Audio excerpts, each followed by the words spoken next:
안녕하세요. 모두 다 평안하신지요? 우리 2주 만에 다시 뵙습니다. 지난주에 우리 일부 제자에 대해서 전반적인, 그러니까 제자 의식에 대해서 우리가 공부를 했고, 오늘 2부는 하나님 나라입니다. 우리 지난주에 일부의 잠깐 나눴지만, 우리가 제자의 삶이라는 이 훈련 과정에서 6부로 나뉘어져 있는데, 그게 각각이 다 어떤 훈련 분야가 있는 거죠. 근데 오늘은 그 분야에서 두 번째가 하나님 나라입니다. 그때 말씀드렸지만 제자는 하나님 나라 일꾼이거든요. 그래서 제자가 하나님 나라라는 것을 바로 이해하지 못하고 있다면 제대로 일할 수 없겠죠. 그래서 시작이 제자라는 의식이었고 오늘은 하나님 나라에 대한 것입니다. 보통 믿는 사람들이 일반적인 생각이 구원을 얻는다 할 때 이제 영생으로 또 천국으로 그렇게 이해를 하잖아요. 그런데 여러분 한번 이런 생각 해보셨어요? 내가 천국 들어가는 것으로 거기다 초점을 맞춰요, 대개. 그런데 그러니까 위치를 한번 바꿔보세요. 하나님께서 우리를 위해서 마련해 두신 곳도 아니고 아예 애초부터 계획해 놓으신 것이라는 거죠. 그 사실이 굉장히 중요해요. 이 하나님 나라라는 것이 바로 그런 면에서 보아야만 하는 거예요. 우리가 보통 알고 있는 천국이 아니고요. 그래서 시작하면서 바로 그 점을 여러분과 먼저 나누고 시작하려고 하는 겁니다. 우리 잠시 기도할까요? 하나님, 오늘도 우리를 이렇게 모아주시고 나누게 하시고 또 주님의 음성을 듣게 하시는 것을 감사드립니다. 하나님, 이 시간을 통해 하나님을 더 알게 하시고 또 하나님의 뜻을 바로 알게 하시고 그 뜻 안에서 내 존재와 삶이 바로 서도록 오늘도 주님께서 이끌어 주시고 바로잡아 주시고 채워주시고 굳건하게 하여 주시옵소서. 모든 시간을 통해 주님이 드러나시고 영광 받으시기 원하며 예수님 이름으로 감사 기도합니다. 아멘. 여러분 교재 준비하셨죠? 유튜브 밑에 좌측 하단에 프린트아웃 하실 수가 있습니다. 출력하실 수가 있습니다. 그리고 필기구 꼭 준비하시고 가능하시면 성경도 준비하시면 좋겠네요. 자, 시작하면서 한번 그 얘기부터 좀 해봐요. 여러분, 하나님 나라를 성경에서는 3가지로 이렇게 표현을 합니다. 천국, 또 하늘나라라고 표현하는 것도 있어요. 그리고 하나님 나라, 영어로 표현을 하면 조금 더 쉬울 것 같아요. heaven이 있고 그리고 kingdom of heaven이 있고, 그러니까 하늘나라가 kingdom of heaven이죠. 근데 하나님 나라는 kingdom of God입니다. 사실은 이 셋 중에서 이 kingdom of God이 가장 알맞는 가장 적절한 표현이라고 제가 이렇게 말해도 되는지 모르겠네요. 예수님도 너희가 이러이러하지 않으면 천국에 합당치 않으니라라는 천국 말씀보다는 하나님 나라에 합당치 않다, 하나님 나라에 들어갈 수 없느니라, 그 말씀을 훨씬 더 많이 하셨어요. 그만큼 우리가 이 영원한 나라를 하나님 나라로 이해하는 것이 중요하다고 믿습니다. 먼저 우리 1단계, 2단계 생명의 삶, 영의 삶에서 거듭 우리 다뤘던 내용을 간단하게 복습합니다. 하나님의 일이 뭘까요? 자, 창세기 1장 1절. 하나님께서 하늘과 땅, 천지를 창조하셨다.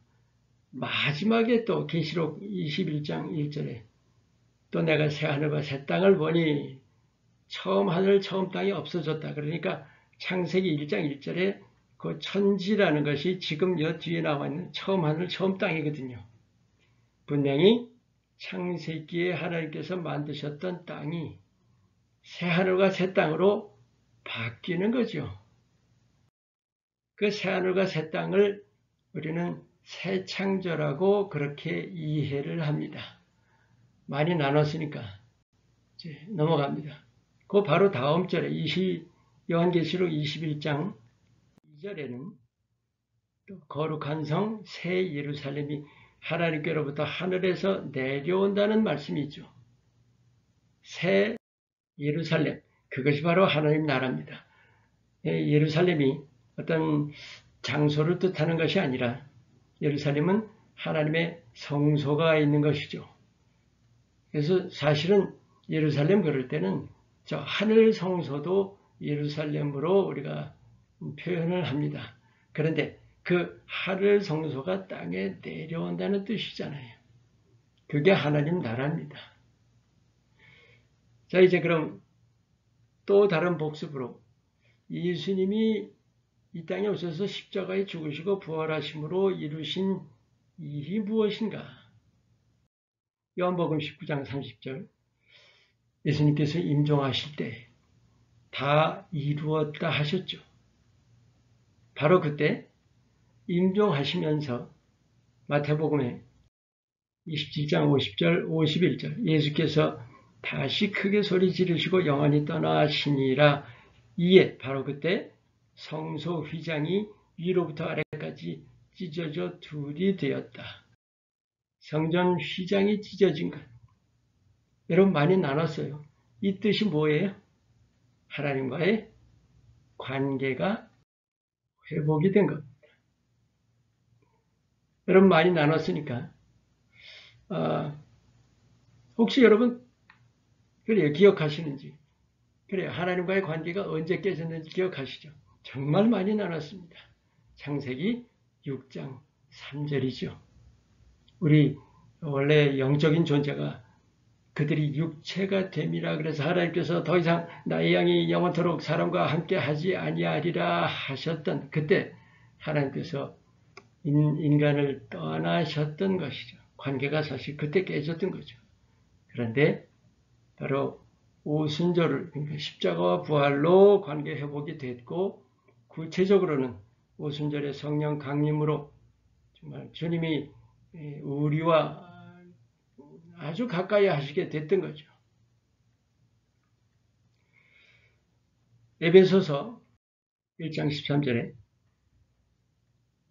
그 안에 또한 그 안에서 너희도 진리의 말씀 곧 너희의 구원의 복음을 듣고 그 안에서 또한 믿어 약속의 성령으로 인치심을 받았으니 우리가 믿을 때 예수님을 영접할 때 우리 안에 성령이 오시죠.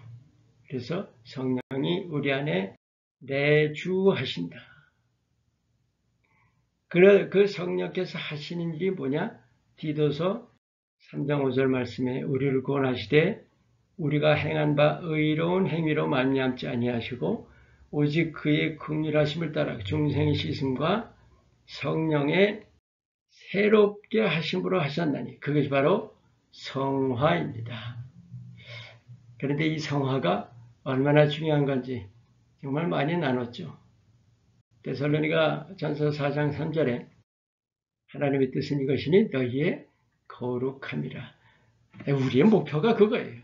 우리는 그 거룩함이라는 것을 향해서 지금도 끊임없이 우리가 나아가고 있는 거예요. 우리는 잘 몰라요. 성령께서 우리를 끊임없이 새롭게 하시는데 중요한 건 우리가 얼마나 성령을 따라가느냐죠. 성령 따라가지 않으면 소용없는 일이고요. 우리가 그래서 성령의 인도하심 받는 것이 중요하다는 것. 그것도 여러 번 나눴습니다. 자, 이제 거기까지가 거의 복습입니다. 한 가지가 더 있네요. 동물과 또 인간과 하나님의 차이. 이것을 지금 왜 나누는가? 한번 잘 더듬어 보세요. 사람이 동물과 다른 점이 무엇인가? 어떤 것들이 있어요? 이런 것들이죠. 우리가 말한다는 것, 또 양심이 있는 것, 생각한다는 것, 의지가 있다는 것, 우리가 의지로 행한다는 것과, 그리고 무엇보다도 영이라는 거죠. 영이 우리 안에 하나님께서 영적인 존재로 지으셨다는 것. 가장 중요한 게 뭘까요? 당연히 영적인 존재인 사실입니다. 창세기 1장 27절에 하나님께서 우리를 하나님의 형상을 따라 지으셨죠. 여러분 한번 질문해 볼게요. 이 하나님의 형상이라는 거 기억하시는지요? 구약에는 형상이라는 단어가 2단어가 있습니다. 신약에 와서 3단어가 쓰였어요. 그 5단어가 공통적인 뜻을 가지고 있습니다. 기억하시죠? 그 뜻이 뭐예요? 닮았다는 거예요. 닮았다는 거예요. 자, 하나님께서 인간을 남자와 여자를 지으실 때 왜 하나님과 닮게 지으셨을까요? 그냥 뭐 뜻도 없이 그렇게 지으셨을 리가 전혀 없죠. 그것이 바로 창세전부터 하나님께서 계획해 두셨던 것입니다. 그렇다면 분명히 하나님의 깊으신 뜻이 담겨 있다는 것 분명히 알 수가 있습니다. 이제 굉장히 중요한 거예요. 왜 지금 동물인간 하나님 이 말씀을 여러분과 나누는 거 하니 하나님 나라라는 궁극적인 목표가 하나님께는 어떤 뜻이냐는 거예요. 우리는 정말 이걸 소홀히 하기가 참 쉬워요. 이 부분도 우리가 생명의 삶에서 거듭 다뤘던 말씀입니다. 로마서 8장 30절 미리 정하신 그들을 또한 부르신 그들을 또한 의롭다 하시고 그 다음이 중요합니다. 여러분을 하나님께서 택하셨어요. 정하신 것. 그리고 여러분이 지금 부르심을 받았다는 건 뭐냐면 우리가 믿었다는 것을 부르심 받은 겁니다. 그런데 우리가 그렇게 될 때, 그랬을 때 하나님께서 우리를 의롭다 하신 거죠. 자, 의롭다 하시고 의롭다 하신 그들 또한 이 부분이 중요합니다. 영원롭게 하셨느니라. 왜 완료처럼 써 있는 거예요? 아직 영원롭게 안 됐죠. 근데 하나님이 시간을 초월하시죠. 하나님께는 우리를 이미 영원롭게 하신 것이나 다름없는 거죠. 중요한 점은 우리의 목표가 바로 이 영화로움이라는 사실이에요. 이것이 얼마나 중요한 것인지 몰라요. 우리는 뭐 천국 간다, 영생 얻는다. 우리는 그것을 지금 우리 모습이라든지 우리가 이 땅에서 사는 그런 삶으로 뭐 연장처럼 그렇게 생각하는 분들 참 많죠. 전혀 다른 거죠. 이것도 참 여러 번 나눴습니다. 근데 그 영화롭다는 것은 우리가 바로 예수님하고 같은 모습이 된다는 겁니다. 하나님의 궁극적인 뜻은 바로 이거예요. 인간을 하나님의 차원으로 높여주시려는 뜻이라는 것. 뭐 여태까지 지금 이게 이제 복습입니다만은 여러분 이거는 정말 마음에 이미 여러분 생명의 삶과 영의 삶을 다 거쳐오셨다면 여러분 여기까지는 여러분 마음속에 그냥 완전히 자리 잡고 있어야 할 줄로 믿어요. 하나님께서 이 우리를 영화롭게 하신다는 그것은 정말 창세전부터 계획해 놓으신 것이고 그것이 바로 하나님 나라의 모습입니다. 영원한 나라, 근데 이게 단순히 영원한 나라가 아니라 영화로운 나라, 영화로운 나라. 영화롭다는 게 우리 환경이 어려운 것이 아니라 거기에 그러니까 하나님 나라 안에 있는 모든 존재, 그 구성원이 모두가 다 영화로운 모습이다. 자, 그것이 바로 새 창조입니다. 그래서 우리가 하나님 나라를 새 창조라는 것에서 이해를 할 때 이 결론, 우리가 하나님과 같이 영화로운 모습으로 변화된다라는 거죠. 자, 거기까지 이제 됐고, 이제부터 하나님 나라의 구체적인 모습에 대해서 함께 나눕니다. 물론 1단계, 2단계에서 우리 몇 번 다뤘습니다. 하지만 좀 더 보완하고 또 오늘 여러분과 공부하는 이 부분은 어쩌면 이제 분명하죠. 이 하나님 나라에 대한 총정리입니다. 그래서 여러분 저와 같이 함께 잘 따라오시길 바랍니다.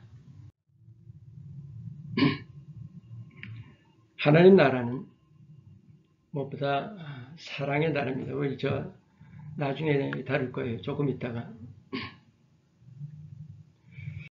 자, 먼저 새로운 차원이라는 것은 계시록 21장 4절 모든 눈물을 그 눈에서 닦아주시니 다시는 사망이 없고 애통하는 것이나 곡하는 것이나 아픈 것이 다시 있지 아니하리니 처음 것들이 다 지나갔음이러라. 완전히 다른 세계죠. 근데 여기 지금 4절 말씀을 보면 눈물 닦아주시, 사망 없고 애통, 고통이 없다는 그 면에서 우리가 우리식으로 이해하기 쉽게 하려면 인생의 모든 문제를 초월한 것입니다. 거긴 더 이상 문제가 없는 거예요. 우리가 흔히 이 삶 속에서 우리가 겪고 있는 모든 문제들이 거기는 아무것도 없다는 거죠. 그게 바로 새로운 차원이죠. 또 우리가 아는 대로 시편 90편 4절 주의 목전에는 천년이 지나간 어제 같고 밤의 한순간 같을 뿐임이니이다. 시간을 초월하시죠. 예레미야 23장 24절에도 하나님께서 내게 보이지 아니하라고 누가 자신을 은밀한 곳에 숨길 수 있겠느냐. 나는 천지에 충만하지 아니하냐. 공간을 초월하십니다. 시공호를 초월하시죠. 그래서 우리가 그 사실에서 이 몇 가지 예를 들면 이런 것이 있어요. 하나님 나라의 그러니까 존속기간이 어느 정도 될 거냐. 여러분, 하나님 나라는 영원하죠. 근데 영원이라는 말을 쓰는 것도 우리 표현으로 영원히, 그것도 사실 시간적인 뜻을 포함하고 있는 거 아닙니까? 사실 영원 자체도 뛰어넘는 거예요. 그러니까 시간이라는 그게 더 이상 없는 거예요. 시간에 매이는 것이 결코 아닙니다. 하나님 나라는 또 공간을 초월하기 때문에 그런 얘기 들어보시죠. 천국이 여기 있다 저기, 그러니까 저 북극성 어디쯤에 있다든지, 그러니까 우주 어디에 있다. 그것부터 잘못된 거죠. 하나님은 우주를 초월하시는데 어떻게 천국이 우주 안에 있어요. 그러니까 위치라든지 또 천국이 얼마나 큰가 하는 거 있죠.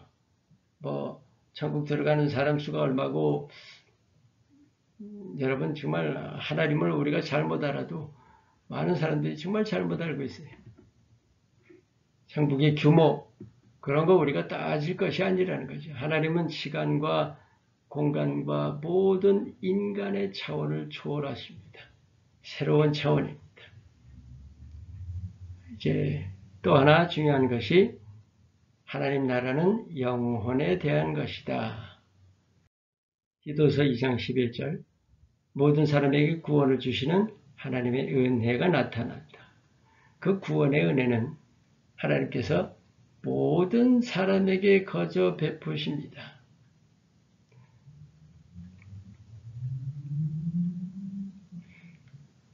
이 구원이라는 것은 하나님께서 모든 사람을 건져주시려는 것인데 목적이 뭐예요? 그러니까 데스티네이션이 어디냐 말이에요.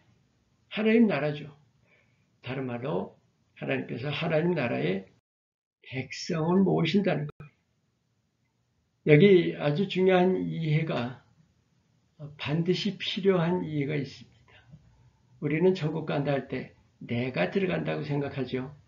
그런데 천국은 더 이상 개체가 아닙니다. 하나님 나라는 어떤 육신적인 개체가 아닌 영적인 집합이에요. 모임이라는 말도 사실은 맞지 않아요. 왜? 모임이라는 건 개체가 이렇게 모인다는 뜻 아니에요. 적어도 각각의 개체가 있는 거 아니에요. 조금 이따 우리 공부하지만 결국 이 모든 것이 하나가 되는 거예요. 이건 모임하고는 틀린 거죠. 그래서 사실은 집합이라는 말도 이해를 위해서 쓰는 겁니다. 하나님 나라는 더 이상 나가 아니라 우리입니다. 우리. 그리고 그것을 이렇게도 표현할 수가 있습니다. 미시적으로 아주 작게 본다면 한 영혼이고 넓게 큰 거시적으로 봤을 때는 하나님 나라인 겁니다. 넘어가겠습니다. 누가복음 17장 20절과 21절. 이제 바리새인들이 예수님께 이런 질문을 합니다. 하나님 나라가 언제 임할 건가요? 그때 예수님이 이렇게 대답하십니다. 하나님 나라는 볼 수 있게 임하는 것이 아니다. 여기 보세요. 여기 있다 저기 있다고도 못하리니 하나님 나라는 너희 안에 있느니라. 여러분 혹시 과거 이 말씀 들으시면서 그렇게 풀어주시는 거 경험해 보셨죠? 천국은 너희 마음에 있느니라. 사실은 지금 여기 너희 안에 있느니라 할 때 안에라는 표현이 우리 마음의 안에 있다고 그렇게 해석을 못하는 것은 아니에요. 그런데 하나님 나라를 우리 마음 안에 있다고 그럴 땐 상당히 추상적이 됩니다.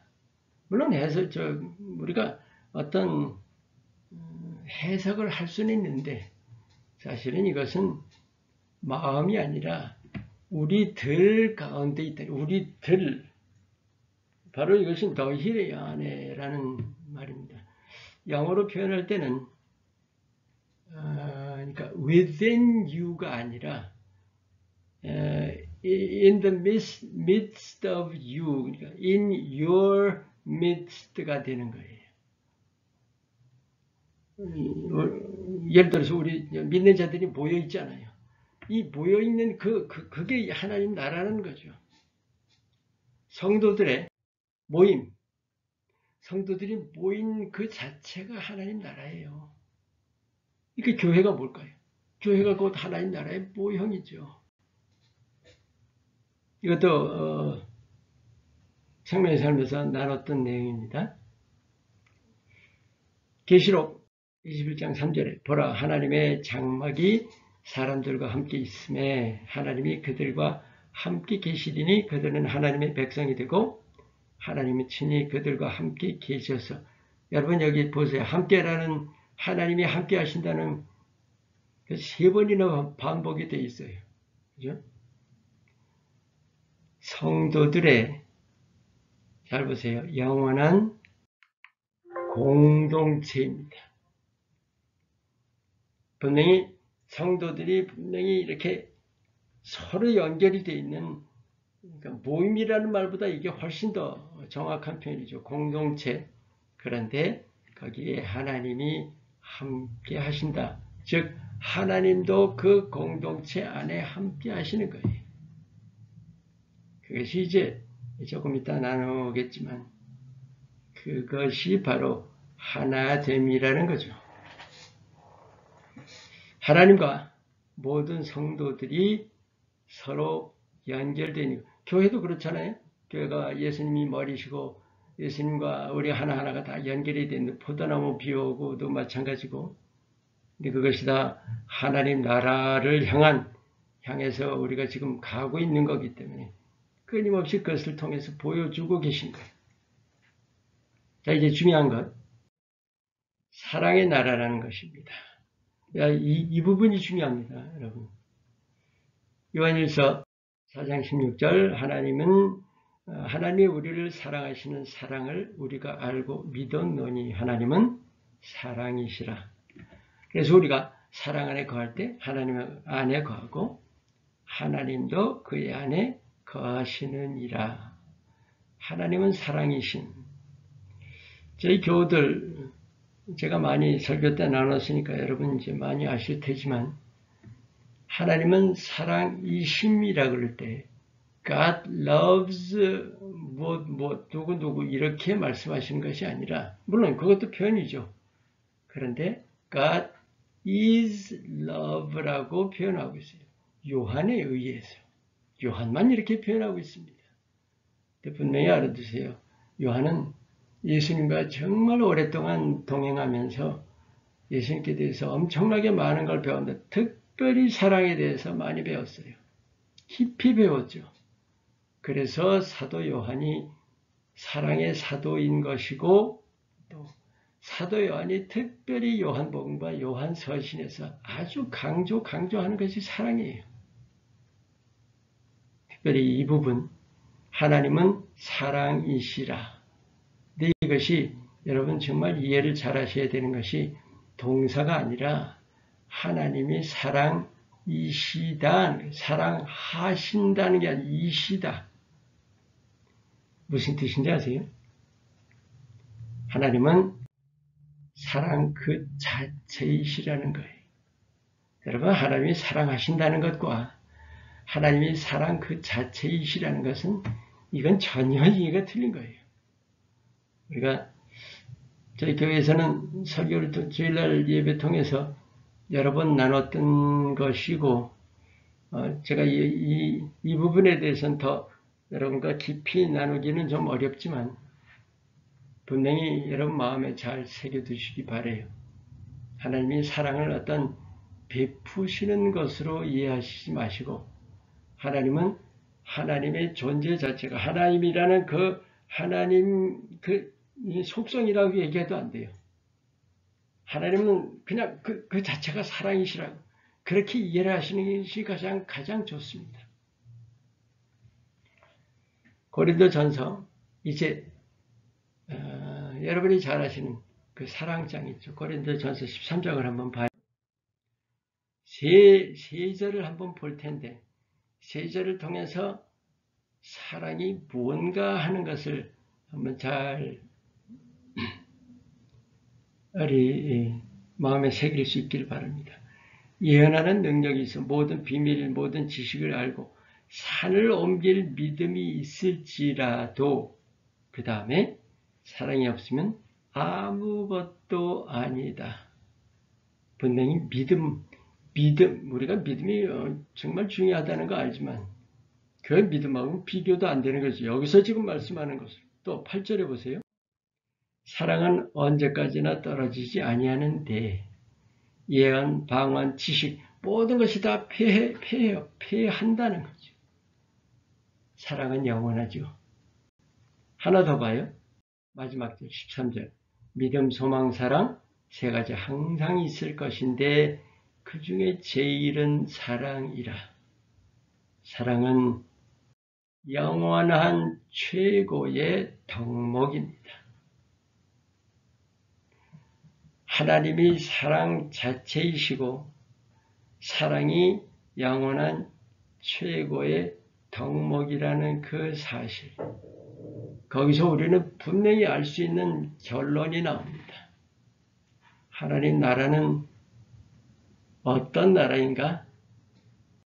사랑의 나라입니다. 사랑의 나라. 이것을 이해하는 것이 무척 중요합니다. 그래서 우리가 땅에서 사랑 훈련을 그렇게 강조하는 거예요. 이웃 사랑, 하나님 사랑하는 거 다 훈련입니다. 우리가 거기에 충실해야 하나님 나라에 합당한 모습으로 자라가는 거죠. 자, 이제 마지막으로 한 가지가 더 있습니다.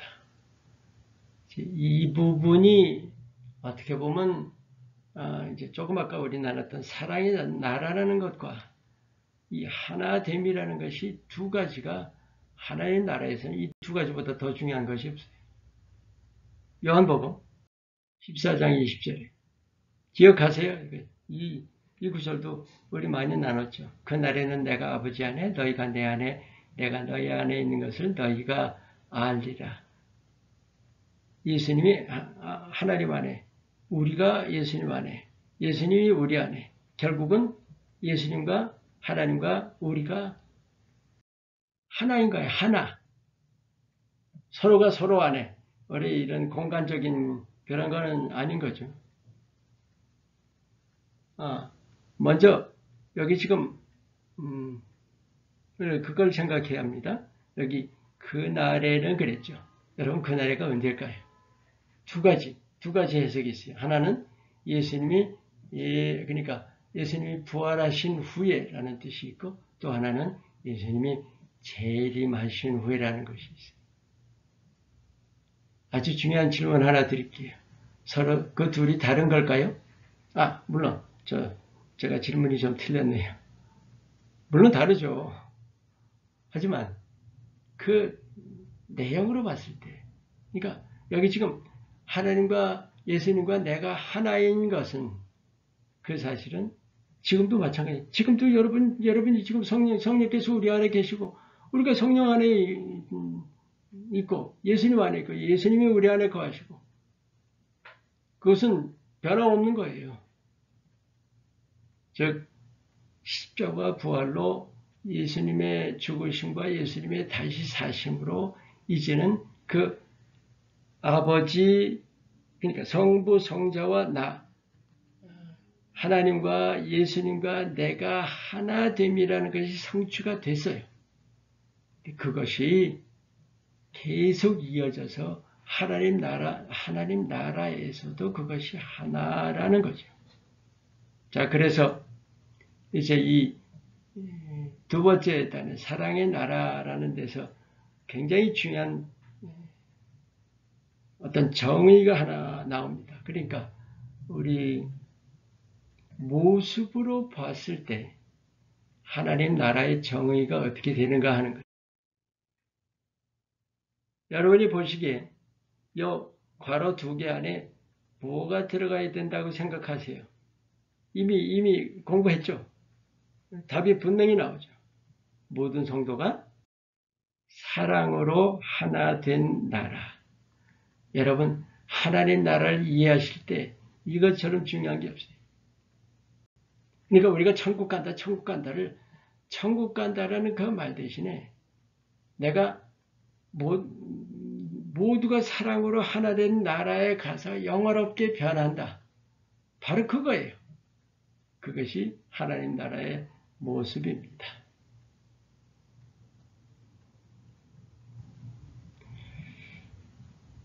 자, 그 다음 3번으로 넘어갑니다. 이제는 하나님 나라가 어떻게 형성이 되어 왔는가를 공부합니다. 구약시대와 신약시대를 돌아봅니다. 여러분 구약성경에 하나님 나라에 대한 언급이 잘 나와 있을 것 같아요. 한번 성구사전이나 이런 거 한번 뒤져보세요. 하나님 나라 한번 두들겨보세요. 몇 번이나 나오나. 한 번 반인가 나와요. 근데 그것도 우리가 생각하는 그런 하나님 나라 그런 뜻으로 쓰인 것이 전혀 아닙니다. 왜 그렇게 찾아볼 수 없을까요?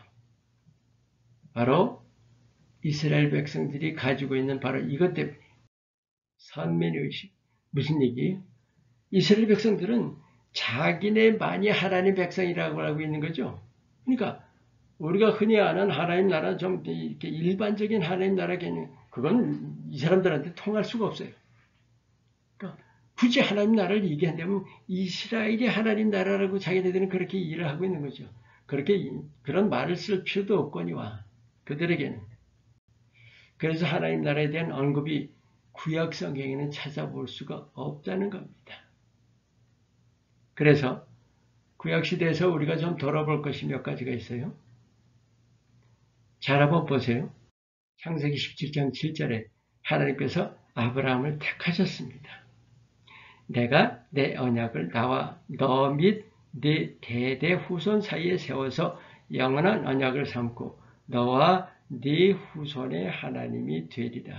이것이 하나님께서 아브라함과 맺으셨던 언약, 하나님께서 아브라함에게 그냥 내려주셨던 약속이죠. 바로 이것을 우리가 이렇게 얘기를 합니다. 하나님께서 아브라함을 뭐라 그럴까요? 영적인 하나님 백성의 조상으로, 물론 믿음의 조상이기도 하지만 하나님 백성의 조상으로 이발 아브라함을 택하신 거죠. 근데 아브라함은 어디까지나 한 사람입니다. 한 사람이라는 뜻은 뭐예요? 그게 바로 씨예요, 씨. 아브라함을 하나님의 백성을 만드실 씨로 택하셨죠. 그래서 아브라함, 이삭, 야곱 통해서 요셉, 결국은 애굽에서 노예 생활을 430년 하고 난 뒤에 얼마나 큰 규모로 자랐어요? 장정만 60만. 그러니까 전국 전 민족의 규모가 200만 정도 되었다는 거죠. 그러니까 바로 이스라엘을 그렇게 큰 그런 민족으로 자라도록 아브라함을 택하신 거예요. 근데 그 다음에 신명기 7장 6절 7절에 네 하나님 여호와께서 지상 모든 민족 중에서 너를 자기 기업의 백성으로 택하셨다. 이스라엘을 택하셨다는 거죠. 근데 여호와께서 너희를 기뻐하시고 너희를 택하심은 내가 다른 민족보다 수요가 많기 때문이 아니니라. 오히려 모든 민족 중에 가장 적으니라. 뭔지 아세요 이게? 이스라엘도 씨로 택하신 게 씨, 가장 작은 무슨 씨로요? 이스라엘을 우리는 선택된 소수라고 부릅니다. chosen few. 그런데 그 이스라엘이 바로 하나님의 나라를 만드실 씨라는 거예요. 아브라함이 이스라엘이라는 민족을 만드실 씨였다면 이스라엘은 하나님 나라라는 그것을 만드실 씨로 이스라엘을 택하셨다는 거죠. 그런데 그게 이제 우리가 구약시대 때 하나님 나라라는 것이 어떻게 이렇게 자라간 것인가 하는 것을 알 수가 있는 거죠. 그러니까 유대인이나 이스라엘 민족들은 이런 개념, 이해는 전혀 없는 거죠, 사실은.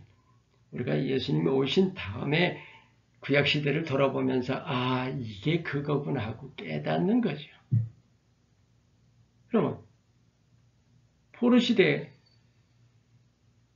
이제 바벨론으로 이스라엘이 포로로 끌려갔습니다. 그때 이스라엘 백성들에게 그 선민의식이라는 것에 어떤 영향이 생겼을 거라고 생각하세요? 아브라함을 통해서 너희 모든 네 후손이 내가 내 백성이 되고 나는 그들의 하나님이 되리라 약속하셨잖아요. 그런데 이스라엘 백성이 보기에는 하나님이 자기를 버리신 걸로 봤거든요. 그렇지 않아요? 아니, 가나안 땅을 완전히 약속으로 주신 거예요. 약속의 땅이에요. 가나안 땅은 누구도 범할 수가 없어요. 그러니까 가나안 땅을 우리가 이스라엘 백성들이 잃어버릴 적이 없었다니까요. 바벨론으로 포로로 끌려갔어요. 완전히 멸망해서 땅을 뺏겼어요. 불가능한 일이에요. 그래가지고 흩어졌더니 약속의 땅을 잃었어요. 그럼 그 약속이라는 게 어떻게 되겠어요? 그러니까 선민의 의식이 굉장히 흔들리기 시작했던 거죠. 그 선민의식이 흔들리면서 또 하나가 그 땅에서 번성을 해야 되는데 사방으로 흩어져 나갔다는 거예요. 전쟁을 피해서. 그래서 결국은 그때에 이미 신약으로 넘어오기 전부터 여러분 아시죠? 사도행전에 스데반이 순교당한 후에 그리스도인들이 사방으로 흩어졌잖아요. 그걸 디아스포라라고 하죠. 그런데 그 디아스포라는 사실은 포로 때 이미 뭐라고 그래요?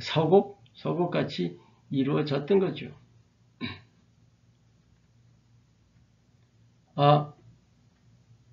예.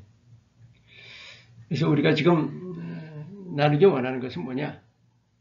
바로 이 구약시대라는 것은 하나님 나라하고는 관련이 없어 보이지만 결국은 하나님의 나라를 만드실 어떤 준비 과정을 구약시대 때 하나님께서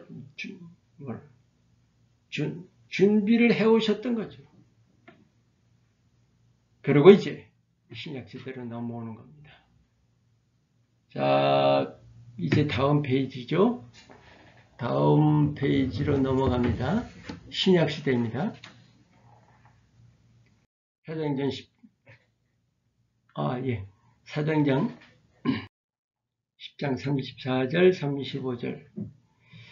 여러분, 고넬료 사건 기억하세요? 고넬료. 로마 군 부대장이죠. 분명히 이방인입니다. 그런데 굉장히 신심이 깊었죠. 제가 다 설명드릴 수는 없습니다. 어쨌든 이방인인데 하나님께서 베드로를 통해서 그러니까 더러운 짐승이 들어있고 벌레부터 그 개구리니 파충류가 들어있는 바구니를 하늘에서 내려오게 하신 너 이거 먹어라. 내가 어떻게 이런 걸 먹습니까? 율법에는 그런 거 먹으면 큰일 나거든요. 부정한 짐승들이고. 그리고 하나님께서 내가 깨끗하게 하자는 걸 너 더럽다 하지 말라 먹어라 하셨던 거예요. 그게 3번이나 있었잖아요. 베드로가 그게 무슨 뜻인지 몰랐어요. 그러다가 이 고넬료 가족들이 찾아온 걸 보고 이제 깨닫게 된 거죠. 그때 이제 베드로가 한 말을 한번 들어보세요. 베드로가 입을 열어 말하되 내가 참으로 하나님은 사람의 외모를 보지 아니하시고 각 나라 중 하나님을 경외하며 의를 행하는 사람은 다 받으시는 줄 깨달았도다. 베드로도 선민의식이라는 것을 못 벗어나고 있었어요. 이방인들 이러고 있었다니까요. 분명히 예수님을 체험했으면서도. 그래서 하나님께서 사실은 초대교회의 거의 수장 역할을 했잖아요. 그러니까 베드로에게 대표로 보여주신 거예요. 베드로에게 아주 대표로 깨우쳐 주셨던 겁니다. 그러니까 고넬료 가정에 가서 이제 설교하고 또 기도하는데 성령이 임하는 걸 본 거예요. 오순절 마가다락방에서 그들이 그 고넬료 가족들이 막 방언하고 그랬던 거예요. 그리고 놀라서 이제 이 고백을 하면서 그 다음부터는 유대인들에게 가서 이제 전하게 되는 거죠. 그 사실을 바울 사도가 이렇게 로마서의 3장 29절에 하나님은 다만 유대인의 하나님이시냐 또한 이방인의 하나님은 아니시냐 진실로 이방인의 하나님도 되시느니라 이렇게 고백하죠. 그리고 갈라디아서 2장 8절에 베드로에게 역사하사 그를 할례자의 사도로 삼으신 이가 또한 내게 역사하사 나를 이방인의 사도로 삼으셨느니라. 할례자, 유대인이죠. 유대인과 이방인으로 구분이 되어 있지만 결국은 하나님의 복음은 하나님의 구원하심은 유대인에서 이미 그 장벽은 다 허물어진 거죠. 신약시대 와서 굉장히 중요한 변화가 선민 이스라엘에서 이방으로 넘어갔다는 거예요. 이방까지로 넘어갔다는 거예요. 디모데전서 2장 4절 하나님 모든 사람이 구원을 받으며 진리를 아는 데 이르기를 원하시느니라. 하나님 나라 백성될 자격에는 제한이 없다는 거예요. 여러분 그 하나님 나라의 문이 예수님의 십자가와 부활을 통해서 활짝 열렸죠. 근데 그 문은 모든 사람에게 열린 겁니다. 결코 제한이 없습니다. 바로 그 부분이 우리가 알아야 할 것은 하나님의 나라라는 개념으로 완전히 확대되는 거예요.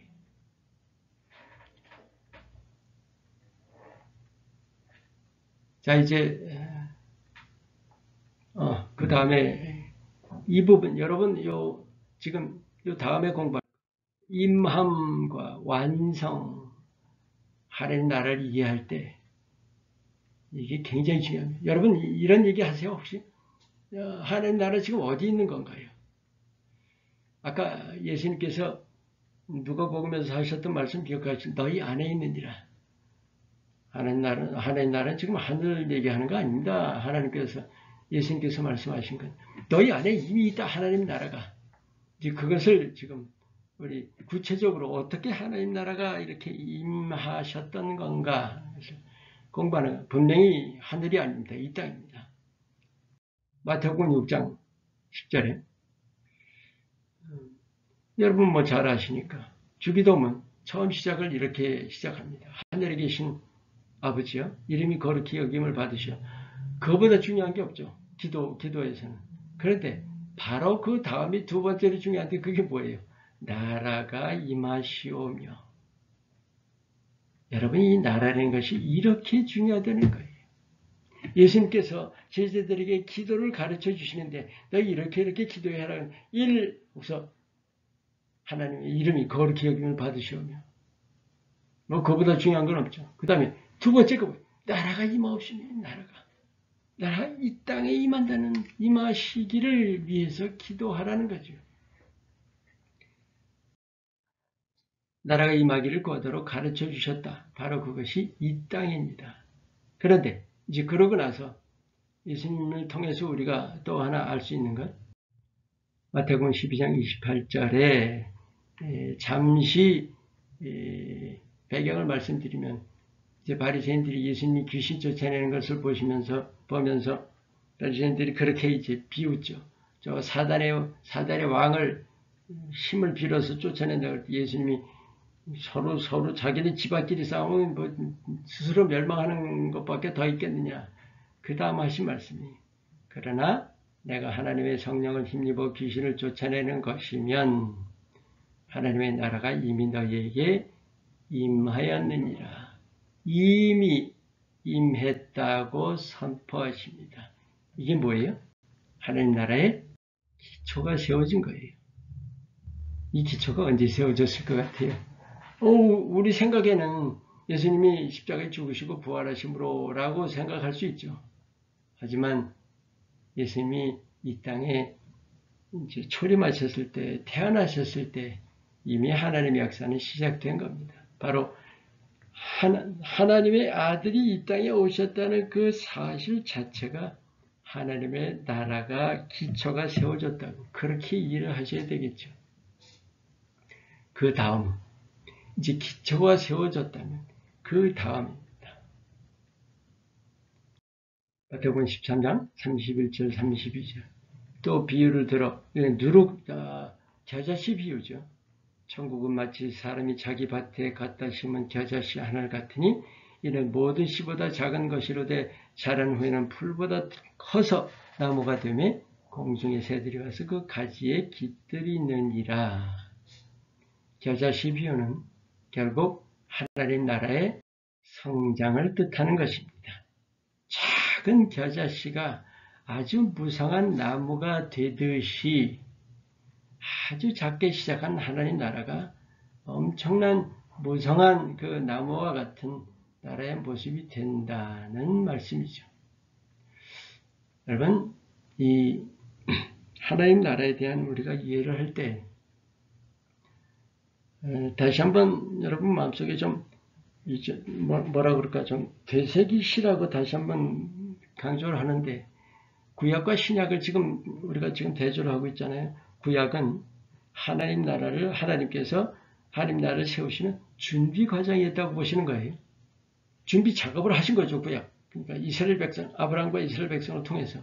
그런데 신약을 통해서 이제 예수님이 오시고 십자가에 죽으셔서 부활을 통해서 이제 기초가 놓여지신 후에 거기서부터 하나님 나라가 점점 자라가는 거죠.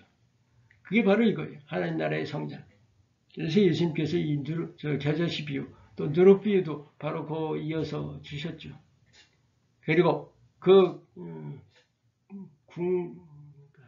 결국이 뭘까요? 계시록 11장 15절 일곱째 천사가 나팔을 불매 하늘의 큰 음성들이 나서 이르되 세상 나라가 우리 주와 그의 그리스도의 나라가 되어 그가 세세토록 왕노릇 하시리로다. 세상 나라가 주의 나라가 된다는 거예요. 그게 바로 하나님 나라의 완성입니다. 자, 이제 거의 아직 마칠 때는 안 됐지만, 자, 이제 굉장히 중요한 부분에 다다랐어요. 우리가 어떻게 하나님 나라가 어떻게 지금 형성이 되어 왔는가? 지금도 계속 이렇게 자라가고 있죠. 확장되어 가고 있죠. 근데 그 하나님 나라를 우리가 어떻게 이해해야 되는가? 우리가 하나님 나라에 대한 아주 중요한 이해가 있습니다. 오늘 1, 2, 3, 4에서 보셨듯이 이 부분이 우리가 이 하나님 나라를 이해하는 게 굉장히 중요합니다. 이미 임했는데 아직 완성되지는 않은 나라다. 그러니까 already라는 것과 yet이란 not yet이 함께 있다는 거죠. 하나님 나라는 우리 가운데 지금 이미 임해서 우리 안에서 지금 하나님 나라가 계속 세워져 가고 있고 자라가고 있는 거예요. 우리가 할 일이 뭐예요? 바로 하나님 나라를 완성시켜가는 일이라는 거죠. 누구의 일입니까? 남의 일처럼 생각하시면 안 돼요. 이게 바로 여러분의 일이고 우리의 일입니다. 누구나, 믿는 자 누구나의 일입니다. 자, 그것이 바로 나라의 확장입니다. 나라의 확장. 자, 하나님께서 계획하신 것이 어떻게 이루어졌나 한번 봐요. 사도행전 1장 8절 말씀. 성령이 너희에게 임하시면 너희가 권능 받고, 예수님께서 승천하시기 직전에 주셨던 말씀이죠. 예루살렘과 온 유대와 사마리아와 땅끝까지 이르러 내 증인이 되리라 하고 아주 중요한 예언을 주셨습니다. 이것을 우리는 복음서 끝에 나오는 모든 명령과 더불어서 함께 대사명으로 이해를 합니다. 예루살렘에서 유대와 사마리아를 거쳐서 땅끝까지 이르는 거죠. 어떻게 됐어요? 지금 땅끝까지 다 이르는 거잖아요. 아직 모든 민족에게까지 미치진 않았지만, 구체적으로 초대교회 때는 사도행전 2장 47절 하나님을 찬미하며 또 온 백성에게 칭송을 받으니 주께서 구원받는 사람을 날마다 더하게 하시니라. 구원받는 사람이 날마다 더했다는 거예요. 그것이 나라가 넓어진 거죠. 지금 그러니까 우리가 살고 있는 이 신약 시대는 지금 무슨 일이 벌어지고 있는 겁니까? 하나님 나라가 계속 자라가고 있는 거예요. 계속 확장돼 가고 있는 겁니다. 온 땅에 복음이 지금 전파되고 있죠. 생명의 삶 끝부분 복음 전파에서 잠시 나눴지만 결국은 예수님이 언제 다시 오신다고요? 모든 민족에게 전파된 후에 예수님이 다시 오신다고 하셨죠. 어떻게 보면 24장 14절 말씀입니다. 근데 그 민족이라는 것이 특별히 문화 민족이라는 뜻으로 해서 이해를 해서, 그래서 언어가 다른 민족이면 그게 다른 민족으로 그렇게 이해를 한 거죠. 그래서 성경 번역이 그렇게 중요한 것이고, 마지막 언어로 성경이 번역이 맞춰서 복음이 전파될 때 예수님이 오신다. 많은 선교사님들은 그렇게 이해를 하지요. 자, 나라가 넓어지는 것이 뭐예요? 그게 바로 이제 하나님 나라 확장인데, 그것을 누가 해야 된다고요? 우리가 하는 거예요. 우리가 선교의 사명을 가지고 있습니다. 자, 하나님 나라는 사랑의 나라죠. 그렇다면 무엇을 전해야 할까요? 당연히 사랑입니다. 물론 복음이죠. 하지만 복음의 핵심은 사랑입니다. 여러분, 이 부분을 굉장히 중요하게 생각해요. 여러분, 만약에 누구한테 예수님을 전한다 그럴 때 분명히 십자가를 전하죠. 십자가 부활을 전합니다. 근데 십자가와 부활이라는 그 팩트만 전해가지고는 안 돼요. 그 십자가와 부활을 그것이 있게 된 그 뒤에 있는 하나님의 사랑을 반드시 전해야 합니다. 그것이 없으면 십자가와 부활은 정말로 흔들리기 쉬운 것이 돼요. 반드시 궁극적으로는 사랑이 전해져야 하는 것이죠. 마가복음 16장 15절 또 이르시되 너희는 온 천하에 다니며 만민에게 복음을 전파하라. 모든 믿는 자에게 맡기신 일입니다. 맡기신 일입니다. 맡기신 일. 너희는 온 천하에 다니며 모든 민족에게 복음을 전파하라. 그래서 이것을 맡기신 일로 해서 우리가 대사명으로 알고 있는 것을 이렇게도 부릅니다. 대위임령이라고도 우리가 그렇게 서로 그렇게 가르치죠. 대위임령이라고. 다시 한번 대위임령 들으시면서 남 얘기처럼 들으시면 안 됩니다. 남의 일이 아니라 바로 우리 자신의 일입니다. 다니엘서 12장 3절 지혜 있는 자 궁창의 빛과 같이 빛날 것이라. 많은 사람을 옳은 대로 돌아오게 하는지. 여기 옳은 대라는 것은 그냥 의입니다. 의, 옳은 대라는 원하는 의 자체예요. righteousness입니다. 결국은 하나님이죠. 많은 사람을 주님께로 돌아오게 한 자는 별과 같이 영원토록 빛나리라. 여러분 한두 번 나눴습니다만 별과 같이 영원히 빛난다. 우리가 분명히 알죠. 별처럼 빛난다. 하나님이 주실 상급 중에서는 최고의 상급입니다. 그렇다면 뭘 할 수가 있어요? 하나님이 최고의 상을 주신다 그러면 이것보다 더 중요한 하나님 소원이 없다는 거예요. 하나님의 이런 단어를 하나님께 써도 되는지 모르겠어요. 하나님의 영원, 글쎄요, 사람에게만 쓰는 단어인 것 같은데 어쨌든 여러분이 이해하시면 됩니다. 하나님의 영원이라는 거죠. 바로 그 하나님 나라가 그렇게 중요한 겁니다. 결국 이제 목표는 뭐냐? 바로 이거예요. 시편 22편 27절 땅의 모든 끝이 여호와를 기억하고 돌아오며. 여러분이 제가 이제 세 가지 구절을 여러분께 함께 나눌 텐데 잘 따라오세요. 땅의 모든 끝이 여호와를 기억하고 돌아오며 모든 나라와 모든 나라의 모든 족속이 주의 앞에 예배하리니. 이사야 11장 9절 내 거룩한 산 모든 것에서 해됨도 없고 상함도 없을 것이니 이는 물이 바다를 덮음같이 여호와를 아는 지식이 세상에 충만할 것임이니라. 스가랴 14장 9절 여호와께서 천하의 왕이 되시리니 그날에는 여호와께서 홀로 한 분이실 것이요 그의 이름이 홀로 하나이실 것이라. 아멘. 결국 이 세 구절에서 알 수 있는 것, 그 날이 언제예요? 바로 나라가 완성되는 때입니다. 이게 바로 선교의 목표입니다. 하나님 나라의 완성이라는 것이 선교 목표입니다. 여러분, 우리 흔히 전도와 선교라는 단어를 구분하죠. 전도는 뭐라 그럴까, 사람에게 전하는, 선교는 좀 스케일이 큰 거를 얘기한다고 하는데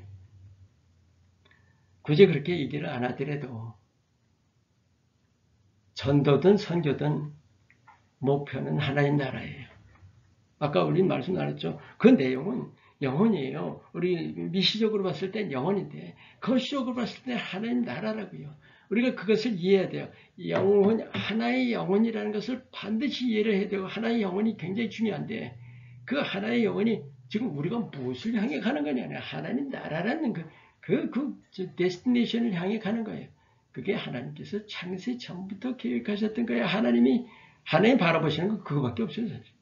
아니, 그거밖에라는 것보다 하나님의 가장 큰,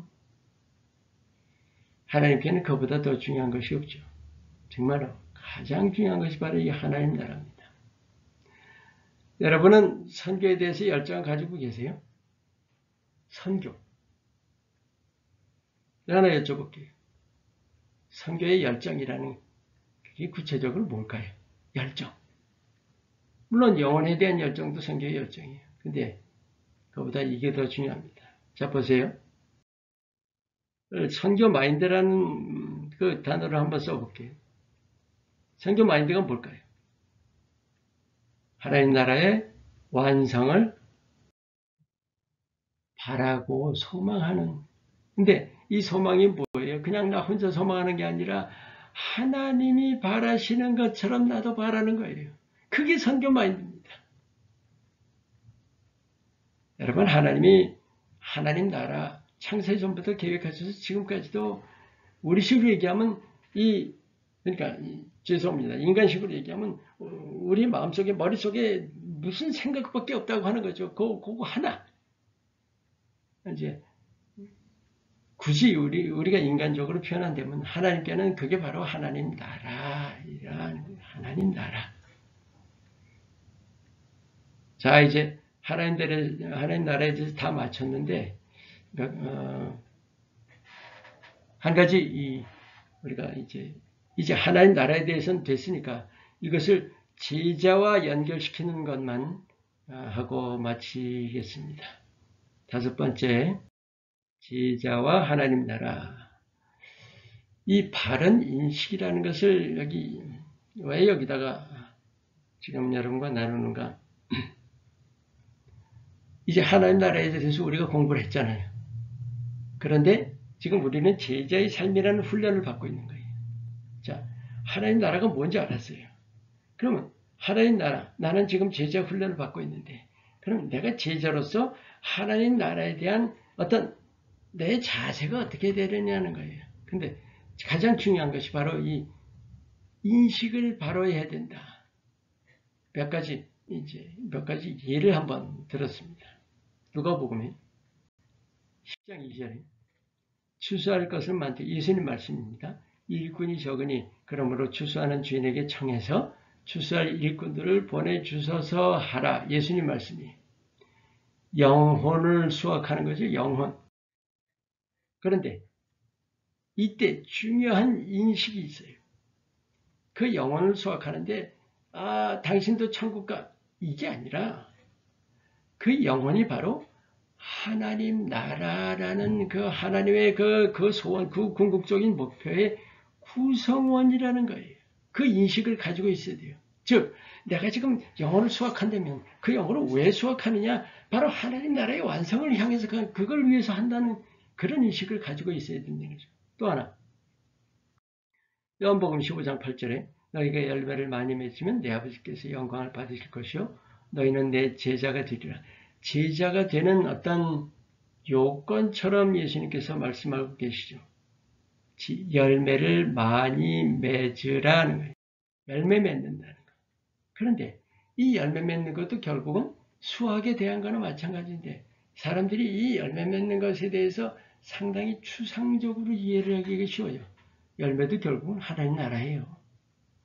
무슨 얘기냐? 우리가 하나님 나라를 세워가는 일의 열매가 된다는 거예요. 결국 열매 맺는다는 그 내용이 뭐냐? 우리가 하나님 나라 세워가는 그 일, 내가 그 역할을 맡고 있고 그게 바로 내 사명이라는 인식이 있어야 한다는 거죠. 여러분, 우리가 제자이기 위해서는 지금 첫 번째 얘기한 영혼이 바로 하나님 나라의 구성원인 영혼을 내가 지금 구원해야 하는 목적이 의식이 뚜렷한 것이고, 또 우리가 열매를 맺는다는 것도 내 자신의 사명 의식이 분명해야 된다는 거예요. 그리고 또 하나가 있어요. 여러분 잘 아시는 마태복음 6장 33절 먼저 그의 나라와 그의 의를 구하라. 먼저 그의 나라를 구하라는 이 말씀을 그냥 단순히 그러니까 전도하라는 말이야. 그러니까 하나님의 일에 먼저 힘쓰라는 말이야. 그건 너무 단순한 해석이죠. 먼저 그의 나라를 구한다는 그 뜻은 뭐냐면 우리의 모든 관심은 하나님 나라 확장에 가장 우선해야 한다는 겁니다. 먼저 그의 나라를 구하라는 것은 그게 하나님 나라 확장에 대한 것입니다. 그러니까 거기에 먼저 우선순위를 둬야 된다는 거예요. 몇 가지 대표적인 예들을 들어드린 거예요. 영혼에 대한 바른 인식, 또 내 사명에 대한 인식, 나라 확장에 대한 인식, 몇 가지 예를 들어드렸습니다. 그리고 이제 일꾼 세우는 사명, 이거는 뭐 여러분 잘 아시겠지만 이것도 다시 한번 짚고 넘어가는 의미에서 나누는 것입니다. 여러분, 전도자와 제자가 어떻게 다를까요? 아주 간단하게 이렇게 설명드릴게요. 제자는 누구나 전도자예요. 이해가 되시죠? 그런데 전도자는 누구나 제자인 것은 아니다. 사실은 전도자가 누구나 제자 이해하는데 왜 전도자라는 말과 제자라는 말이 따로 사용되느냐는 거예요. 사실은 원론적으로 얘기한다면 이 전도자, 제자는 따로 사용될 수가 없어요. 결국은 제자는 모두 전도자가 돼야 되고 전도자는 모두 제자가 돼야 되는 거예요. 그런데 현실적인 실상은 전도자는 모두 제자이진 않더라고요. 그러니까 우리가 사람들이 인식하기로는요. 디모데후서 2장 2절 우리 지지난주에 일부에서 했었죠. 또 내가 많은 증인 앞에서 내게 들은 바를 충성된 사람들에게 부탁하라. 그들이 또 다른 사람들을 가르칠 수 있으리라. 이것이 중요한 거예요. 복음을 그냥 전하는데 전함과 더불어서 복음을 전함과 이게 뒷부분이 꼭 있어야 되는 거예요. 전하기만 하는 것이 아니라 그 사람이 또 다른 사람을 가르칠 수 있도록 양육까지 해야 되는 거예요. 이게 바로 제자예요. 이게 굉장히 중요한 사명입니다. 여기 보세요. 제자가 제자를 낳고 내가 낳은 제자가 그 제자가 또 다른 제자를 낳고 또 다른 제자를 낳는 거예요. 그러면서 굉장히 그 하나님 나라 확장이 기하급수적으로 아주 급속도로 확장이 되는 거죠. 마태복음 28장 19절 20절 그러므로 너희는 가서 모든 민족을 제자로 삼아 아버지와 아들과 성령의 이름으로 세례를 베풀고 내가 너희에게 본받은 모든 것을 가르쳐 지키게 해라. 다른 복음서에는 복음을 전하라고만 되어 있죠. 마태복음만 제자로 삼아 그랬죠. 한두 번 나눴습니다. 마태에게는 하나님 나라라는 인식이 그러니까 의식이 굉장히 강했던 거예요. 예수님을 통해서.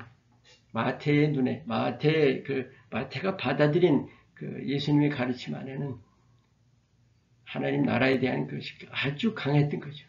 그래서 제자라는 의식도 그만큼 강했던 겁니다. 사실은 이것이 옳은 거예요. 전하라가 아니라 제자 삼으라는 거예요. 제자 삼으로. 근데 그 대상에 제한이 없는 거죠. 모든 민족입니다. 그래서 믿는 자 누구나 제자 양육의 사명자이다. 여러분 이 사명의식을 바로 가져야 돼요. 여러분이 믿으신다면 여러분은 이미 제자예요. 부인하셔도 소용없습니다. 우리 지난주에 나눴죠. 여러분은 제자이면서 그렇기 때문에 제자 양육할 사명을 누구나 가지고 있다는 거 꼭 기억하세요. 지금 잘 못하는데요. 그래서 우리가 지금 훈련 받고 있는 거죠. 자, 이제 마지막으로 끝맺음을 할 텐데 아까 우리 시작 때 잠시 나눴던 것. 바로 하나님 나라의 가치입니다. 우리가 제자로서 가치관을 바로 가져가야 되는데 마태복음 6장 9절 10절 자 다시 한번 바로 주기도문 예수님께서 우리에게 가르치신 기도에 두 번째 중요한 것이 나라가 임하시오며예요. 그렇죠? 또 하나 6장 33절 너희는 먼저 그 나라와 그의 의를 구하라. 이 두 가지만 예를 들어드려요. 그러면 분명히 아시죠? 하나님께 최우선의 가치는 하나님 나라다. 반복했으니까 더 이상 말씀 안 나눌게요. 중요한 것은 하나님께는 가장 귀한 가치인데 최우선의 가치인데 여러분에게는 어때요? 우리가 제자가 되기 위해서 바로 이게 중요한 거예요.